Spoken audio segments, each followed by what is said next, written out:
Buenas noches. Como les prometimos, esta es la predicación de las 7 palabras desde la cruz. Un mensaje poderoso, hermoso. Yo creo que se van a gozar. Quiero decirles a todos ustedes que los extrañamos tanto. Esta es la primera vez en 40 y pico de años de ministerio que voy a predicar frente a una cámara sin tener una congregación. Les extrañamos porque les amamos. La gente de Miami Citadel es gente linda, preciosa. No saben cómo extrañamos cada una de sus caras. Así que Dios les bendiga y aquí va la palabra del Señor. Atesórela en su corazón. La cruz de nuestro Señor Jesucristo es la piedra angular de nuestra fe. Es el símbolo escogido de nuestra fe. En la cruz Jesús dijo 7 palabras extraordinarias que son atesoradas por todos los creyentes. Esas cubren todas las necesidades básicas de la raza humana. Aquí está la primera. Lucas 23:34. Y Jesús decía: Padre, perdónalos, porque no saben lo que hacen. ¿Perdónalos?, dijo Jesús. ¿A quién? Me intriga a quiénes o a quién se refería Jesús, pues había muchos grupos allí representados. Muy cerca estarían los encargados de la ejecución, soldados del Imperio Romano, rudos, disciplinados y crueles. Ellos tenían la tarea de clavar a Jesús en la cruz. Sin embargo, aunque estuvieron envueltos en el acto, estos soldados eran quizás los menos culpables. Cuando Jesús decía estas palabras tan poderosas y tan revolucionarias para la mente judía, su mirada quizás se fijaba en otros grupos. Se fijaba en otros grupos allí presentes, como los escribas, los que le odiaban, o los sacerdotes, quien le habían comprado con monedas de plata. También Judas, el que le había traicionado, y la multitud que había gritado crucificarlo en el juicio. A la distancia estaba también Pilato en su palacio, tratando de aliviar su conciencia y culpando a otros por lo que había pasado. Jesús estaba incluyendo aún más personas. Estaban allí sus discípulos que le habían acompañado por 3 años. Ellos estaban a una distancia discreta y con ellos algunos hombres nobles como Nicodemo y José, quienes se encargarían del cuerpo de Jesús sin poder ayudar o parar lo que estaba sucediendo. ¿Qué nos indica esto? Todas las personas participaron activa o pasivamente en la crucifixión. Todos eran culpables. Pero estos representan a un número mucho más amplio de los responsables de crucificar a Jesús. Porque el mensaje de la Biblia dice que es el pecado del mundo quien crucificó a Jesús. El Evangelio simplemente dice: y le crucificaron. ¿Quién? Te lo voy a decir. Fui yo y fuiste tú también. Y ellos también. Lo extraordinario de esta palabra es que en la cruz hay perdón. Perdón para los discípulos, para que lo traicionaron y huyeron esa noche. Perdón para los que lo llevaron a la cruz. Perdón para los soldados que martillaron los terribles clavos en sus manos y sus pies en el madero. Perdón para los sacerdotes y escribas con sus corazones llenos de odio. Perdón para toda persona que ha caído en pecado o cometido algún error. Perdón para ti y para mí. Gracias a Dios que hay perdón. Pero este perdón debe tomarse individualmente. Años después, Jesús, el discípulo, escribió en 1 de Juan 1:9: si confesamos nuestros pecados, Él es fiel y justo para perdonarnos y limpiarnos de toda maldad. El perdón es la característica primordial de los que seguimos a Jesús. El primer mártir, Esteban, demostró esto cuando estaba siendo apedreado a muerte. Dijo: Señor, no les tomes en cuenta este pecado. Como cristianos debemos perdonar porque fuimos perdonados. Palabra número 2. Se encuentra en Lucas 23, versículo 43. Entonces Jesús le dijo: de cierto te digo que hoy estarás conmigo en el paraíso. La primera palabra está destinada a un perdón universal, pero en esta palabra está dirigida a un individuo. Jesús no solamente ve al mundo, también ve al individuo. El hecho de que Jesús fuera crucificado con 2 criminales no fue una casualidad, estaba profetizado en el libro de Isaías 53:12. como muchas otras profecías sobre su crucifixión, y fue contado con los pecadores, dice Isaías. Uno de estos criminales no pudo ser indiferente a la inocencia de Jesús y a su culpabilidad. Él escuchó esas palabras de Jesús perdonando y fue impactado. Es allí donde comienza su redención. El poderoso mensaje aquí es que nadie está fuera del alcance de la misericordia de Dios. Si hay una señal de arrepentimiento, acuérdate de mí cuando vengas en tu reino. Al oír Jesús esta petición y a pesar de su indescriptible dolor físico, inmediatamente le contestó. Al oír, inmediatamente le contestó: hoy estarás conmigo en el paraíso. Voy a subir un poquitito esto.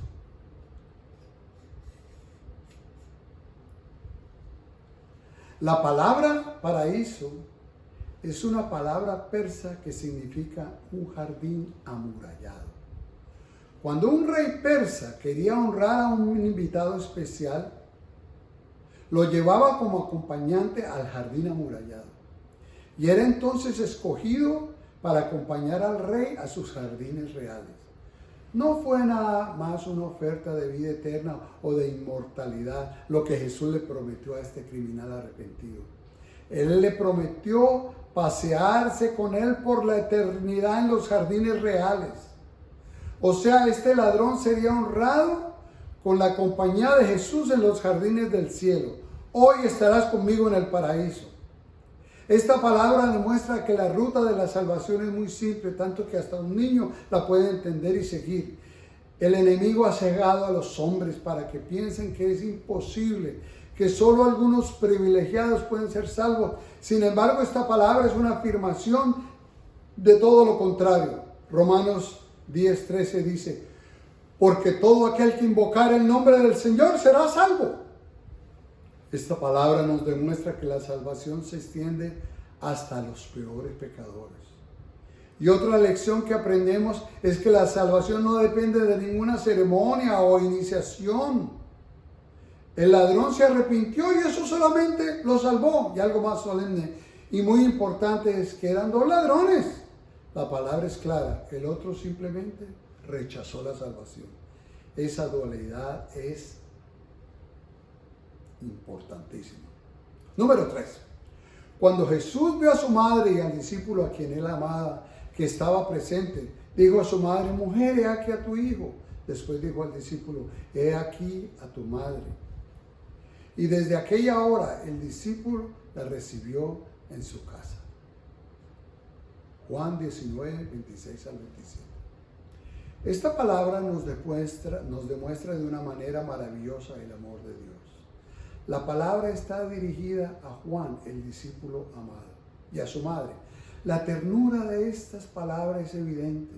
Quizás por eso este discípulo escribiría después la palabra más poderosa sobre el amor de Dios. En Juan 15:13. Nadie tiene mayor amor que este, que uno ponga su vida por sus amigos. O en Juan 3:16, que lo escribió también el mismo Juan: porque de tal manera amó Dios al mundo que ha dado a su Hijo unigénito, para que todo aquel que en él crea no se pierda, mas tenga vida eterna. Muy difícil de comprender en estos momentos el dolor de María. Obviamente los que somos padres podemos entender ese dolor. María estaría recordando todas las profecías que se estaban cumpliendo. Pero notemos que Jesús se refiere a ella como mujer. ¿Por qué?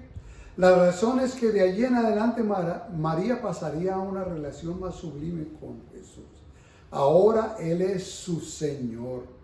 O sea que de allí en adelante Jesús es el Salvador y el motivo de su adoración. Él es ahora el Redentor del mundo. En Jesús no hay ahora barreras. Todos tenemos acceso a Él. No hay raza, color, lenguaje. La salvación alcanza a todos, porque el que se acerca a Jesús ya es parte de su familia. También esta palabra nos habla de la relación de Jesús con sus discípulos. No era que Él tenía preferencias con Juan, sencillamente era que Juan se acercó más a Jesús. Entre más nos acercamos a Jesús, Él más se acerca a nosotros. Número 4. Se encuentra en Mateo 27, 46. Cerca de la hora novena, Jesús clamó a gran voz diciendo, Elí, Elí, lama sabactani. Esto es, Dios mío, ¿por qué me has desamparado? Esta palabra es profunda, es un alarido de dolor físico y aún peor, dolor del alma, del corazón. Los evangelios dicen que en esa hora el cielo se oscureció y era como si la misma tierra, la misma naturaleza entendiera ese fatal y terrible acontecimiento. Había ya entonces un silencio tenebroso allí. En ese momento Jesús estaba llevando el pecado de toda la humanidad. El pecado tuyo y el pecado mío. Un peso absolutamente imposible de llevar. Dice la Escritura en 2 Corintios 5:21, al que no conoció pecado, por nosotros lo hizo pecado, para que nosotros fuésemos hechos justicia de Dios en él. Esta es la hora de la expiación, o sea, en ese instante Jesús se convirtió en el Cordero de Dios, el Cordero del sacrificio en su sangre derramada. Él era la expiación, así que en esa misma hora el Padre se hizo a un lado. Quiere decir que no hay un dolor más grande que el sentir el abandono o la separación del Padre. Esto es el infierno. Jesús lo probó por ti y por mí. Su humillación fue completa. Jesús no dejó de ser el Hijo, al contrario, Él estaba siendo obediente hasta la muerte y muerte de cruz. Demos hoy gracias a Dios por esa expiación que nos salva a todos y nos da propósito. Número 5.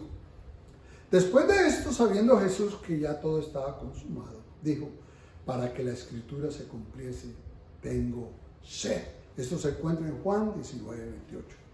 Las largas horas de esa tortura tenían que resultar en un decaimiento físico, sin comparación. La Escritura lo menciona en el Salmo 22. Dice así, repartieron, puedo contar todos mis huesos, entre tanto ellos me miran y me observan. Repartieron entre sí mis vestidos y sobre mi ropa echaron suertes. La crucifixión era una muerte lenta, no era un pelotón de fusilamiento o una decapitación que es muerte instantánea. La cruz era una agonía de horas. Los clavos producían inflamación y fiebre, lo que ocasionaba deshidratación. Jesús tenía sed de verdad, sed física. Aquí queda una vez demostrado que Jesús era Dios y hombre. Esta palabra nos recuerda que en la cruz Él sufrió una muerte lenta y severa. Amigo que me escuchas, si estás en un dolor físico, si estás en un dolor del alma, recuerda que Jesús conoce el dolor. Número 6. Cuando Jesús hubo tomado el vinagre, dijo, consumado es, y habiendo inclinado la cabeza, entregó el Espíritu. Juan 19:30. Esta palabra es una sola en griego que significa algo así como misión cumplida. Fue un grito de alto volumen. ¿Qué quiso decir Jesús? ¿Qué había completado? ¿Su dolor o la misión que se le encomendó? Creo que lo segundo es la razón. Jesús acababa de completar todas las profecías y todo lo que la Biblia en el Antiguo Testamento había prometido. La Biblia es la historia de la redención. Desde el huerto del Edén, Dios había dicho que Jesús pisaría la cabeza de la serpiente, dejándola derrotada para siempre. Esta palabra también significa en griego que una cuenta ha sido pagada. Jesús ha pagado toda la deuda. Mía y tuya, Jesús ha pagado el precio. Ciertamente hay victoria en la cruz. Número 7. Esta se encuentra en Lucas 23:46. Entonces Jesús, clamando a gran voz, dijo, Padre, en tus manos encomiendo mi espíritu. Y habiendo dicho esto, expiró. Esta palabra una vez más nos demuestra la relación de Jesús con el Padre y la absoluta confianza de que habiendo logrado la expiación, Él está volviendo a su Padre. Lo que significa para nosotros es la afirmación del Evangelio de Juan. Voy pues a preparar lugar para vosotros. En la casa de mi Padre muchas moradas hay. Aleluya. Esta es una afirmación de que su victoria es nuestra victoria. ¿Dónde está muerte tu aguijón y sepulcro tu victoria? Esa relación de Jesús con el Padre es la misma relación que nosotros podemos alcanzar por medio de la cruz. Amigo que me escuchas, atesora esta palabra en tu corazón, este mensaje de perdón, de esperanza. Si no conoces a Jesús, este es tiempo de arrepentirse, este es tiempo de reconciliación con el Señor. Dile al Señor: Señor, te acepto como mi Salvador, te recibo en mi vida, perdona y limpia toda mi vida. Perdón por mi pecado, dame una vida nueva. Vamos a orar. Señor, te damos gracias por la predicación de tu palabra. Te pedimos que la bendigas y que la prosperes. Gracias, Señor, por todas las personas que escucharon este mensaje. En el nombre de Jesús oramos. Amén y amén. Buenas noches.